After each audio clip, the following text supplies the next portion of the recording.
আপনারা যারা মদিনাতে গিয়ে নবী করিম সাল্লাল্লাহু আলাইহি সাল্লামের রওজা মোবারক খুব কাছ থেকে দেখতে চান তাদের জন্য এই ভিডিওটা। প্রিয় নবী সাল্লাল্লাহু আলাইহি সাল্লামের রওজা মোবারকের খুব কাছে আপনারা দুইটা স্থান থেকে যেতে পারবেন।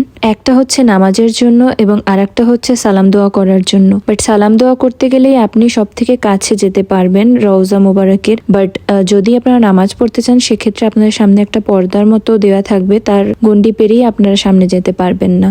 আমাদের প্রত্যেকেরই ইচ্ছে যে আমরা খুব কাছ থেকে আমাদের প্রিয় নবী হযরত মুহাম্মদ সাল্লাল্লাহু আলাইহি সাল্লামের রওজাটা দেখব। বাট এখন তার জন্য অনেক রেস্ট্রিকশন তৈরি করেছে তারা। একটা অ্যাপ রয়েছে যে অ্যাপের মাধ্যমে আগে থেকে আপনাদেরকে সেখানে অনলাইনে বুকিং করতে হবে, মানে অনলাইনে অ্যাপ্লিকেশন করে তারপরে আপনাদের একটা ডেট নিতে হবে, সময় নিতে হবে, তারপর সেই সময় অনুযায়ী আপনারা রওজা মোবারকের ভেতরে প্রবেশ করতে পারবেন। নুশক অ্যাপ নামে একটা অ্যাপ আছে, ওইটার মাধ্যমে আপনাদেরকে অনলাইনে অ্যাপ্লিকেশনটা করতে হবে।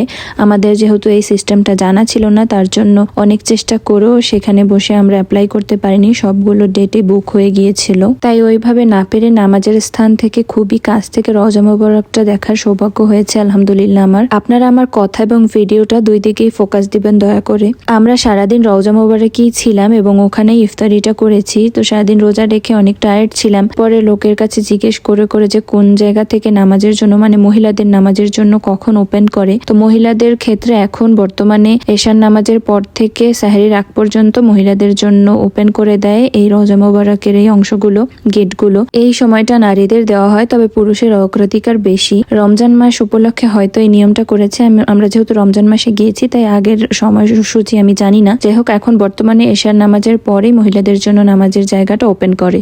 আর এই রওজা মোবারকে নামাজ পড়তে হলে আপনাদেরকে 21 নম্বর গেটে যেতে হবে। মহিলাদেরকে বলছি 21 নম্বর গেটে গেলেই আপনারা সেখানে কিছুক্ষণ অপেক্ষা করতে হবে। আমরাও এরকম লং টাইম অপেক্ষা করেছি, বিশাল একটা দুর্ঘটনারও সম্মুখীন হতে হয়েছিল। আল্লাহ নিজে বাঁচিয়েছে হয়তো আমাদেরকে। আল্লাহর কাছে শুকরিয়ার শেষ নেই। আমরা সবাই অপেক্ষা করছিলাম কখন গেট ওপেন করবে, তো করছিলই না। হঠাৎ করে পেছন থেকে মহিলারা অনেক বেশি ধাক্কাধাক্কি শুরু করে, আর আমি যেহেতু পেছন থেকে আস্তে আস্তে সামনের দিকে একেবারে সামনের সিরিয়ালে চলে এসেছিলাম, তারপর সবার ধাক্কাধাক্কিতে আমি পড়ে যেতে নিচ্ছিলাম। আল্লাহ বাঁচিয়েছে, না হলে আসলে বেঁচে ফেরার কথা ছিল না, কারণ সবাই ওই গ্যাদারিং এর মধ্যে আমার উপর থেকে চলে যেত আমি যদি পড়ে যেতাম। যাই হোক, অনেক কষ্টে দীর্ঘ অপেক্ষার পর আমরা ভেতরে ঢুকতে পেরেছিলাম। এবং ভিডিওটাতে আপনারা এখন ফোকাস করেন, এই যে সামনে একটা সাদা পর্দার মতো দেখতে পাচ্ছেন, পর্দার ওই সাইডে যেতে হলে সেই নুশক অ্যাপের মাধ্যমে আপনাকে আগে অ্যাপ্লিকেশন করতে হবে, তারপরে আপনারা ওই সাইটটায় যেতে পারবেন। বাট আমরা যেহেতু ওগুলো করতে পারিনি, আমরা টাইম ডেট কিছুই পাইনি, তার জন্য আর ওইখানে প্রবেশ করতে পারিনি।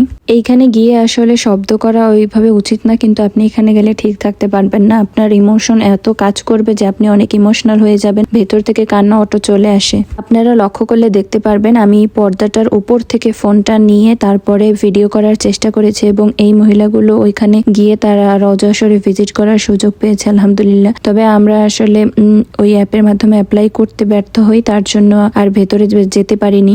আমি ফোনটা পর্দার ওপর থেকে নিয়েছি যাতে করে পরবর্তীতে আমি নিজে দেখতে পারি ভেতরে কি আছে, এই জন্য। তারপর আলহামদুলিল্লাহ অনেকটাই কাছে গিয়েছি। প্রতিটা মুসলিম যে মহামানবের আদর্শ নিয়ে বাঁচে, সেই ব্যক্তিত্বের এতটা কাছে যেতে পেরেছি আলহামদুলিল্লাহ। আসলে আল্লাহর রহমত ছাড়া কিছুই সম্ভব নয়। আল্লাহ আমাকে এই সুযোগ দিয়েছে, এই তৌফিক দান করেছে, তার জন্য শুকরিয়ার শেষ নেই।